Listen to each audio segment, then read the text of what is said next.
അംഗീകാരവും ലഭിക്കാത്തതിനെക്കുറിച്ചും അവർ നിരന്തരം പരാതിപ്പെട്ടുകൊണ്ടിരിക്കും.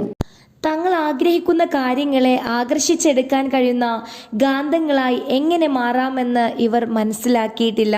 നമ്മുടെ ഏറ്റവും നല്ല ഗുണങ്ങളെ അടിസ്ഥാനമാക്കിയല്ല, ഏറ്റവും മോശമായ കാര്യങ്ങളെ അടിസ്ഥാനമാക്കിയാണ് നാം സ്വയം വിലയിരുത്തുന്നത്. തങ്ങളുടെ വിശ്വാസത്തിൻ്റെയും ദൃഢതയുടെയും തീവ്രതയ്ക്കും ആനുപാതികമായി യാഥാർത്ഥ്യത്തിൽ മനുഷ്യർ മഹത്തായ കാര്യങ്ങൾ ചെയ്യാറുണ്ട്. സംശയാലുവായ പരാജയത്തെക്കുറിച്ച് ഭയത്തെക്കുറിച്ചുള്ള ആർക്കും ഒന്നും നേടാനും സൃഷ്ടിക്കാനും കഴിയില്ല. നിങ്ങൾക്ക് ചെയ്യാൻ കഴിയുമെന്നാണ് നിങ്ങൾ ചിന്തിക്കുന്നുവെങ്കിൽ നിങ്ങൾക്ക് അത് ചെയ്യാൻ കഴിയും കരുതുന്നത് ശരിയാണ്. എനിക്ക് ചെയ്യാൻ കഴിയില്ല എന്നാണ് നിങ്ങൾ ചിന്തിക്കുന്നതെങ്കിൽ അതും ശരിയാണ്.